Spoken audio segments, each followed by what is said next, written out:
നമസ്കാരം. ഇന്ന് നമ്മോടൊപ്പം അതിഥിയായിട്ട് എത്തിയിട്ടുള്ളത് പ്രശസ്ത രാഷ്ട്രീയ നിരീക്ഷകൻ ശ്രീ ഹരീഷനാണ്. നമസ്കാരം. നമസ്കാരം. ഇന്ന് നമുക്ക് നമ്മുടെ മുൻ മന്ത്രി വീണ ജോർജിൽ നിന്ന് കിട്ടിയ ഒരു വാക്കാണ് സിസ്റ്റം എറർ.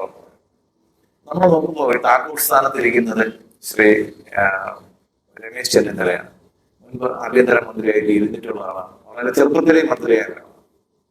പക്ഷേ അദ്ദേഹം ഭരണമേറ്റത് തൊട്ട് ഫ്രം ദ ഫസ്റ്റ് വീക്ക് പരാജയങ്ങളുടെ ഒരു ഘോഷയാത്രയാണ് നമ്മൾ കാണുന്നത്.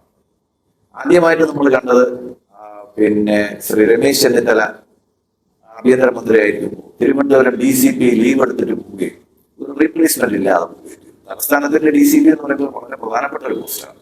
അന്ന് നടന്ന എൻഫോഴ്സ്മെന്റ് ഡയറക്ടറേറ്റ് എതിരായിട്ടുള്ള ആക്രമണങ്ങളിൽ പോലീസ് തികച്ചും നിരുത്തരവാദപരമായിട്ട് പെരുമാറി. അത് കഴിഞ്ഞിട്ട് RD കേസിന്റെ ഇതേ കേസിന്റെ ED കേസിന്റെ ബെയിലുമായിട്ട് ബന്ധപ്പെട്ട് ഒരു സഹായിയെ പിടിച്ച് പബ്ലിക് പ്രോസിക്യൂട്ടറായിട്ട് എഴുതിയിട്ട് ആഭ്യന്തരമന്ത്രി അറിഞ്ഞില്ല എന്ന് പറഞ്ഞു കഴിഞ്ഞാൽ അതൊരു ചെറിയ കാര്യം.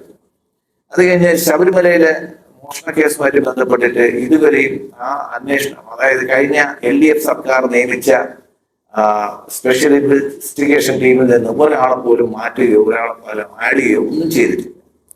മാത്രമല്ല ഈ എൻഫോഴ്സ്മെന്റ് ഡയറക്ടറേറ്റ് കേസിലെ പ്രതികൾക്കെല്ലാം കൂടെ ഒരുമിച്ച് താമസിക്കാൻ ജയിലിൽ സൗകര്യം കൊടുത്തപ്പോൾ ജയിൽ കാര്യമന്ത്രിയായിരിക്കുന്ന അദ്ദേഹത്തിന്റെ ഒരു പിഴവാണ്. വീണ്ടും നമ്മൾ കാണുമ്പോഴത്തേക്ക് നമ്മുടെ ചന്ദ്രശേഖരനെതിരായിട്ടുള്ള പ്രോസിക്യൂഷൻ നടപടിക്കുള്ള അനുമതി കൊടുത്തപ്പോഴത്തേക്കുള്ള ഉത്തരവിലുള്ള ഭയങ്കരമായിട്ടുള്ള പാളിച്ചയാണ്. ഇതിൽ നമ്മൾ എന്താണ് മനസ്സിലാക്കുന്നത്? ഈ സിസ്റ്റം, പ്രത്യേകിച്ച് ആഭ്യന്തര വകുപ്പും നിയമവകുപ്പുമായിട്ടൊക്കെ ബന്ധപ്പെട്ട സിസ്റ്റത്തിൽ എന്തെങ്കിലും ഒരു പ്രതീക്ഷ നമുക്ക് വയ്ക്കാൻ സാധിക്കും?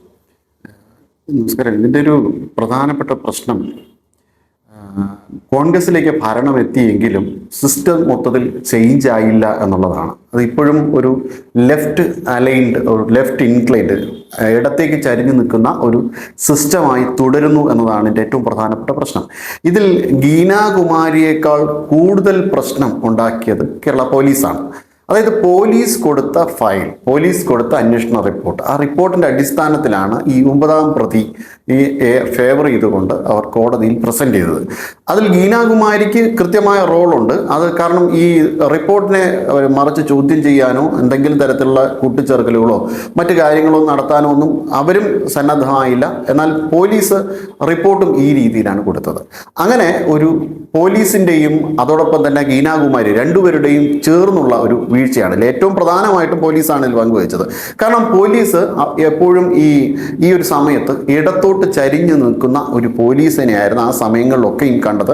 ഇപ്പം സിസ്റ്റം ഒരു വളരെ പതിയെയാണെങ്കിലും മാറ്റങ്ങൾ വരുന്നുണ്ട്. പക്ഷേ അതിലൊരു കാര്യമായ, അതായത് ഒരു കേഡർ സ്വഭാവത്തോടു കൂടിയുള്ള മാറ്റം രമേശ് ചെന്നിത്തല വന്ന ഉടനെ തന്നെ നടത്തിയില്ല എന്നുള്ളതാണ്. ജനാധിപത്യപരമായിട്ട് കുറച്ചും കൂടെ ഒരു ആൾക്കാരെ ഉൾക്കൊണ്ടുകൊണ്ട് പെരുമാറുന്ന ഒരു സമീപനമായിരുന്നു രമേശ് ചെന്നിത്തല നടത്തിയത്. ഇടതുപക്ഷം വന്നാൽ ഉടൻ തന്നെ അവർ ചെയ്യുന്ന ഒരു കാര്യമുണ്ട്.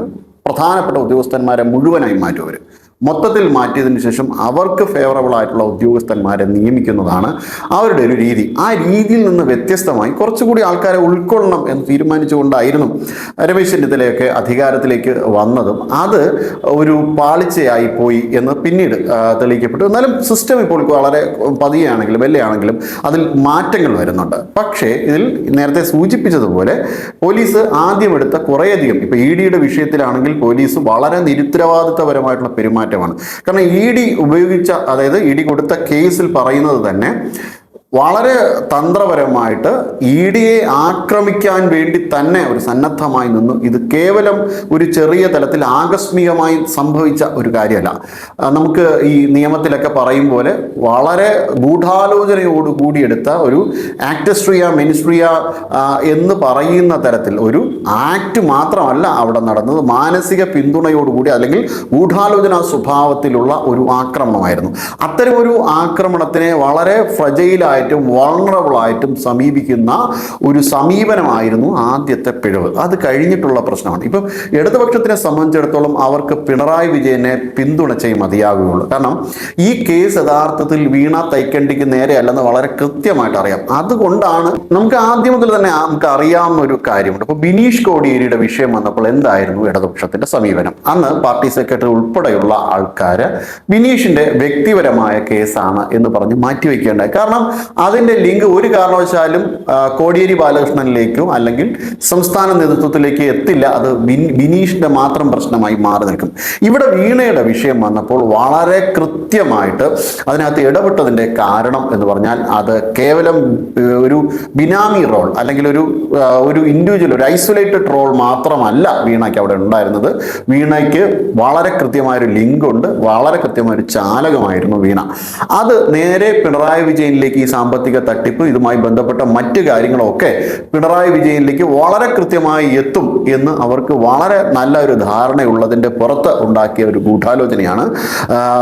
സംസ്ഥാനത്തെ ഈ ശബരിമല സ്വർണ്ണക്കൊള്ള വിഷയത്തിന് ശേഷം കാരണഭൂതനിലേക്ക് എത്തുന്ന മറ്റൊരു കേസായി ഇത് പരിണമിക്കും എന്നവർക്ക് നന്നായിട്ട് അറിയാം. അതിൽ ആദ്യത്തെ കേസിൽ തന്നെ പത്മകുമാർ പറഞ്ഞൊരു കാര്യമുണ്ട്, ദൈവതുല്യനായ ഒരു ആളെന്ന്. ദൈവതുല്യനായ ഒരാൾ എന്ന് പറഞ്ഞതുകൊണ്ട് തന്നെ ദൈവതുല്യൻ ആയ ഒരു മറ്റൊരാളിനെ അവർ അവിടെ പ്രതിഷ്ഠിച്ച് തൽക്കാലം തടിയുരുകയാണ്. അത് തന്ത്രിയെ പ്രതിഷ്ഠിച്ച് തൽക്കാലം തടിയുരുകയാണ്. പക്ഷെ അതും അവിടെയും നിൽക്കുന്നില്ല. ഇനിയിപ്പോൾ അത് വീണ്ടും തുടർന്നു പോകും. അതുപോലെ തന്നെയാണ് ഈ കേസ്. ഇതിൻ്റെ എല്ലാം ആർക്ക് ചെന്ന് പതിക്കുന്നത്, ഇതിൻ്റെ ആരോ ചെന്ന് പതിക്കുന്നത് പിണറായി വിജയനിലേക്കാണ്. അതുകൊണ്ടാണ് അവർ ഇത്തരത്തിലുള്ളൊരു ഗൂഢാലോചന ചെയ്തത്. സോ ഗീനാകുമാരി എന്നത് കേവലം ഒരു വ്യക്തിയാണ്. ആ സിസ്റ്റം മൊത്തത്തിലാണ് പിണറായി വിജയന് വേണ്ടിയിട്ട് നിലകൊണ്ടത്. ഇതിൽ അവിടെ UDF വന്ന ഒരു പാളിച്ച ഒരുപക്ഷെ അവരുടെ ജനാധിപത്യ സ്വഭാവം കൊണ്ടോ മറ്റെന്തെങ്കിലും തരത്തിലുള്ള വിശാലമായ ചിന്താഗതി കൊണ്ടോ മറ്റെന്തെങ്കിലും കാരണങ്ങൾ കൊണ്ടാണ് സിസ്റ്റത്തെ അവർ പെട്ടെന്ന് സ്പോണ്ടേനിയസ്ലി മാറ്റം വരുത്താൻ തയ്യാറായില്ല. അത് ഒന്നാമത്തെ കാര്യം. രണ്ടാമത്തെ കാര്യം, ഈ അധികാര തർക്കത്തിലായിരുന്നു ആദ്യത്തെ കുറച്ച് നാളുകളിൽ ഈ രമേശ് ചെന്നിത്തല, VD സതീശൻ കോൺഫ്ലിക്റ്റ്. ഇതിനകത്തുള്ള സിസ്റ്റത്തെ ബാലൻസ് ചെയ്യാൻ വേണ്ടിയിട്ട് ആദ്യ സമയങ്ങളിലേക്ക് സമയം കിട്ടിയില്ല. ഒരു മധുവിധു പോലെ അവർ അതിനെ ആഘോഷിക്കുന്ന ഒരു തരത്തിൽ മറ്റൊരു വന്നറിനെ സ്പോണ്ടേനിയസ് ആയി ചെയ്യുന്ന കാര്യം അധികാരത്തിലിരിക്കുന്ന ആൾക്കാരെ മാറ്റുന്നതാണ്. പക്ഷെ അതിനിടയിൽ അവരിത് സംഭവിച്ചില്ല, അല്ലെങ്കിൽ അത് ചെയ്തില്ല എന്നുള്ളതാണ് ഇവർക്ക് പറ്റിയ ഒരു വീഴ്ച. ഇനി അത് സിസ്റ്റം ബാലൻസ് ചെയ്ത് പോയില്ലെങ്കിൽ വീണ്ടും അവർക്ക് അത് പ്രശ്നമായി മാറുകയും ചെയ്യും. ഈ കേസിൽ രണ്ട് കാര്യങ്ങളോട്. ഒന്ന്, മ്യൂസിയം CI എന്ന ഒരാൾ കഴിഞ്ഞ 15 വർഷമായിട്ട് ലോ ആൻഡ് ഓർഡർ കൈകാര്യം ചെയ്യാത്തൊരു ഉദ്യോഗസ്ഥനും CPM അനുകൂല പോലീസ് അസോസിയേഷൻ നേതാവുമാണ്. രണ്ടാമത്, ഇതിന്റെ പ്രധാനപ്പെട്ട പ്രതിക്ക് ഒരു പ്രൊമോഷൻ കൂടെ കൊടുത്തു എന്നുള്ളതാണ്. അതായത് അന്ന് ആഭ്യന്തര സെക്രട്ടറി ആയിരുന്ന ആൾക്ക് ചീഫ് സെക്രട്ടറി ആയിട്ട് ഒരു പ്രൊമോഷനും കൂടെ കൊടുത്തു എന്നുള്ളതാണ്. ഇതിന്റെ വേറൊരു വശം വരുന്നത്, ഇത് ED മനഃപൂർവ്വം പ്രകോപിപ്പിക്കാൻ വേണ്ടി നമ്മുടെ ആനാവൂർ നാഗപ്പനും ഗോവിന്ദനും കൂടെ ചേർന്ന ഒരു കളിയാണെന്ന വേറൊരു വേർഷൻ വരുന്നു. എന്തായാലും ഇത് മാത്രമല്ല, ആഭ്യന്തര വകുപ്പിൽ മാത്രമല്ല മറ്റ് വകുപ്പുകളിലും ഈ ഭരണം തുടരുന്നു എന്നുള്ള ഒരു ഫീലിംഗ് ആണ് ഉദ്യോഗസ്ഥന്മാർക്ക് ഉണ്ടായത്. പ്രത്യേകിച്ച് പ്രധാനപ്പെട്ട കോർപ്പറേഷനുകൾ, ബോർഡുകൾ, പബ്ലിക് പ്രോസിക്യൂട്ടേഴ്സ്, ഇവരൊന്നും ഇതുവരെയും ഇനി മാറ്റി തീരുമാനിച്ചില്ല. മാത്രമല്ല ദേവസ്വം ബോർഡുകളിൽ നമ്മുടെ ദേവസ്വം മന്ത്രിക്ക് ഏറ്റവും അതൃപ്തിയുള്ള ആൾക്കാരാണ് ഇപ്പോഴും നിൽക്കുന്നത്.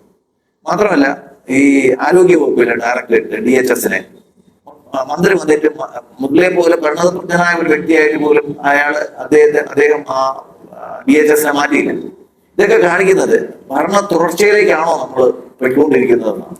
ഇത് ഇടതുപക്ഷത്തിന്റെ മാത്രം ഒരു പ്രത്യേകത. മറ്റു പാർട്ടികളൊന്നും അത്ര ഡ്രാസ്റ്റിക് ആയിട്ട് ചെയ്യാത്ത ഒരു കാര്യമാണിത്. വന്ന ഉടനെ തന്നെ എല്ലാ ഉദ്യോഗസ്ഥന്മാരെയും അങ്ങോട്ടും ഇങ്ങോട്ടും പെട്ടെന്ന് തന്നെ എടുത്ത് മാറ്റുക, അവരുടെ അതായത് രാഷ്ട്രീയ അധികാരം ബ്യൂറോക്രസിയിലേക്ക് കൊണ്ടുവരിക എന്നൊരു രീതി ഇടതുപക്ഷത്തിന്റെ ഒരു രീതിയാണ്. അത് മറ്റു പാർട്ടികൾ അങ്ങനെ വളരെ ഡ്രാസ്റ്റിക് ആയിട്ട് ചെയ്യാറില്ല എന്നുള്ളതാണ്. ഇപ്പം ഇന്ദിരാഗാന്ധിയെ പോലുള്ള വളരെ അഡമന്റ് ആയിട്ടുള്ള ചില നേതൃത്വങ്ങൾ മാത്രമാണ് അങ്ങനെയൊക്കെ പതിവായി ചെയ്യാറ്. ഇപ്പം ഇന്ദിരാഗാന്ധിയുടെയൊക്കെ സമയത്ത് നോക്കുകയാണെങ്കിൽ ഗവർണർമാരുടെ ഒരു ഷിഫ്റ്റ്, നമ്മൾ ഇന്ത്യ ഒട്ടാകെ ഗവർണർമാരെ മനഃപൂർവ്വം തന്നെ കയറി വന്നാൽ ഉടനെ മാറ്റുന്ന ഒരു പതിവുണ്ടായിരുന്നു.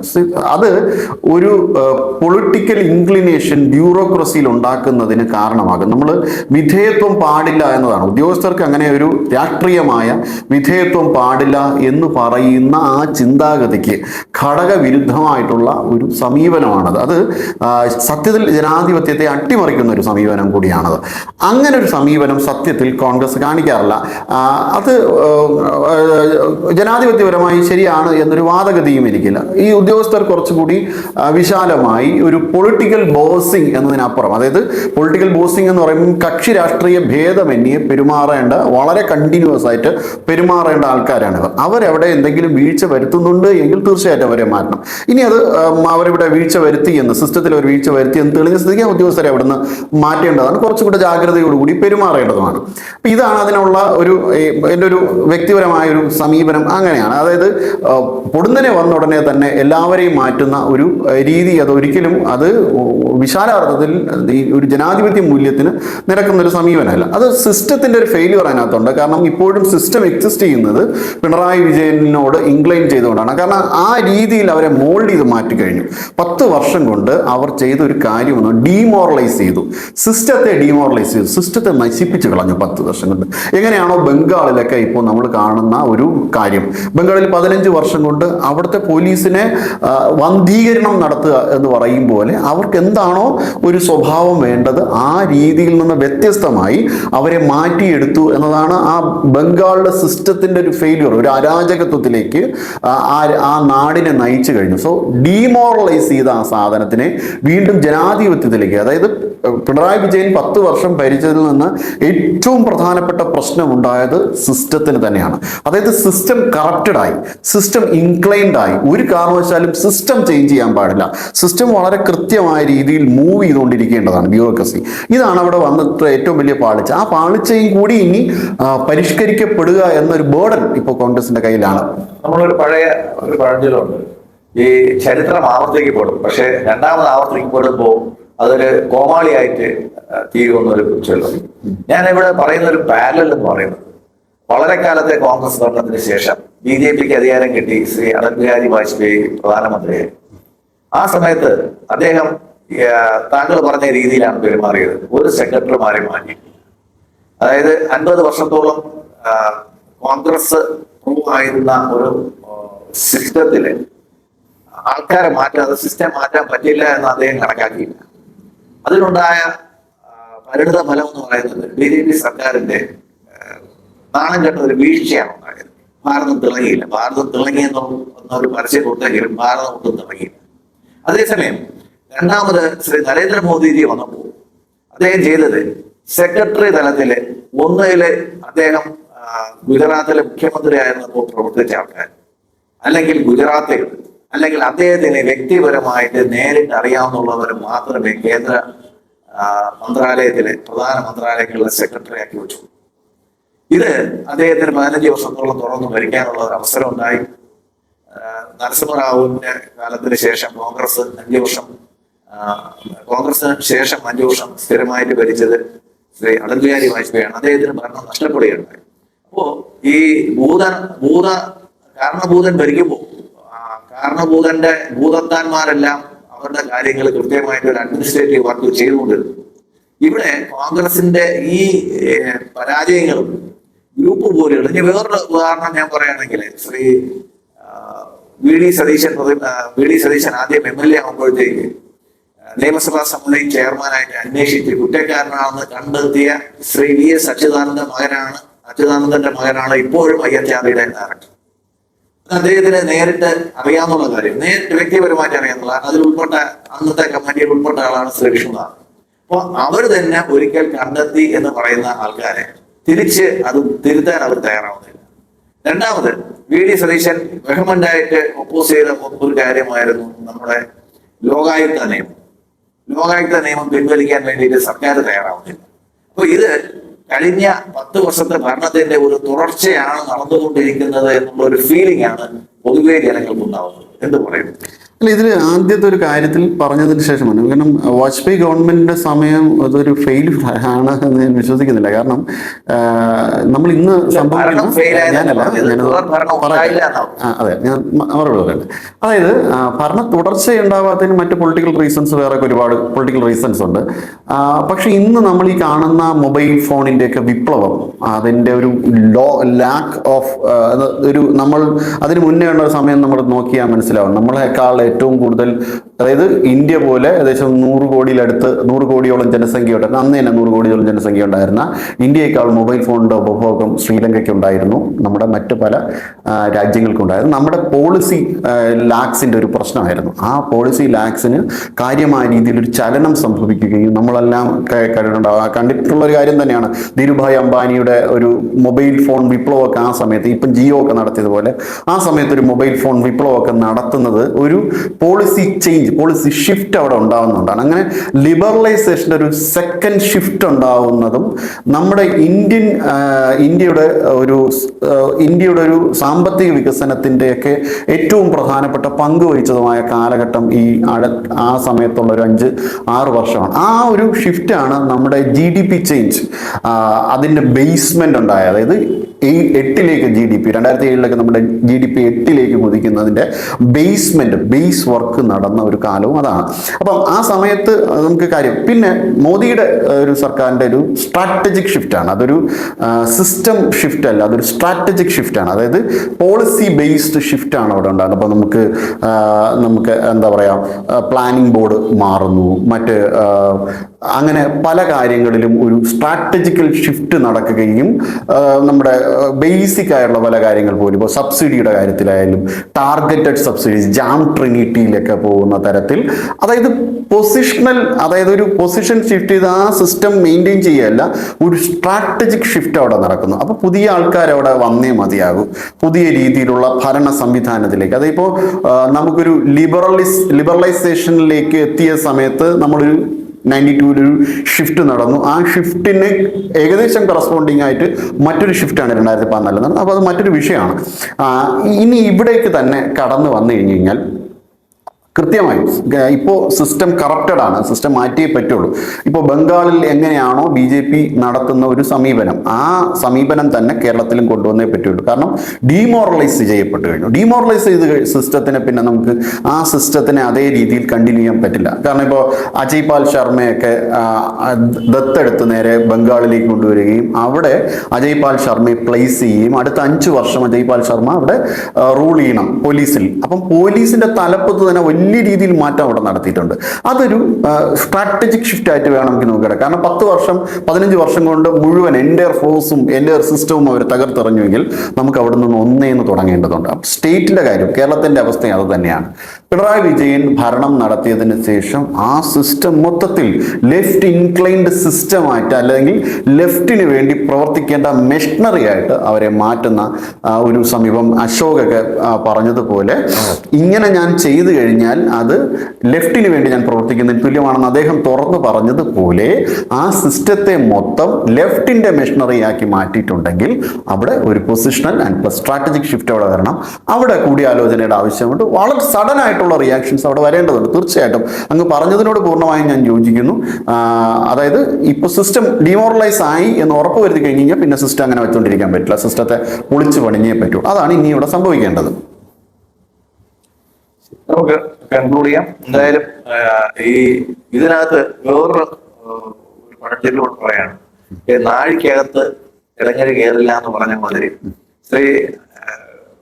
മന്ത്രി പാർട്ടിയിലാണെങ്കിലും മന്ത്രിസഭയിലാണെങ്കിലും പൊതുജീവിതത്തിലാണെങ്കിലും കോൺഗ്രസിന്റെ ചരിത്രത്തിലാണെങ്കിലും VD സതീശനേക്കാളും ഒട്ടേറെ മുതിർന്ന ഒരു നേതാവാണ് രമേശ് ചെന്നിത്തല.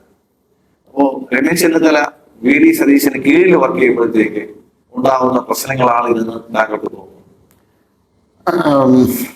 VD സതീശൻ, രമേശ് ചെന്നിത്തല ഇങ്ങനെയുള്ള വിഷയത്തിലൊന്നും പ്രത്യേകിച്ച് അതിൻ്റെ കീഴിൽ വർക്ക് ചെയ്യുന്നത്, കാരണം അദ്ദേഹത്തിന് ഒരു വളരെ ഇൻഡിവിജ്വൽ ആയിട്ടുള്ളൊരു വളരെ എന്താ പറയുക ഇൻഡിപെൻഡൻ്റ് ആയിട്ടുള്ള ഒരു മിനിസ്ട്രിയാണ് കൊടുത്തിട്ടുണ്ട് രമേശ് ചെന്നിത്തലയ്ക്ക്.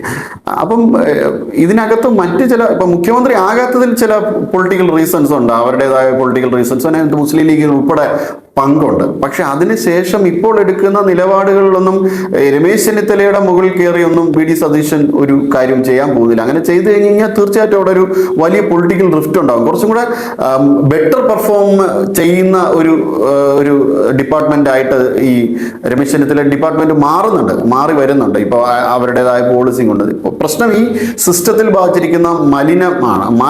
ആ മാലിന്യത്തെ അവർ നീക്കം ചെയ്ത് കഴിഞ്ഞ് കഴിഞ്ഞാൽ വളരെ നല്ല രീതി, ഇപ്പോൾ ഓപ്പറേഷൻ തൂഫാൻ പോലുള്ള കാര്യങ്ങൾ ഏകദേശം 5600ഓളം അറസ്റ്റാണ് നടന്നിരിക്കുന്നത്. അതൊക്കെ ഒരു വലിയ പോസിറ്റീവായ ലക്ഷണമാണ്. കേവലം അതൊരു ഒരു രാഷ്ട്രീയ ഗിമിക്കുകൾക്ക് അപ്പുറം മാറി നിന്ന് കഴിഞ്ഞാൽ തീർച്ചയായിട്ടും വലിയ ഗുണകരമായിട്ട് മാറും. ചില പോളിസികളിൽ പ്രശ്നങ്ങളുണ്ട്, ആ പോളിസികൾ കൂടി മാറ്റി കഴിഞ്ഞ് കഴിഞ്ഞാൽ സ്റ്റേറ്റിന് നന്നായി പെർഫോം ചെയ്യാൻ പറ്റും. ശരി, നന്ദി, നമസ്കാരം. നമസ്കാരം.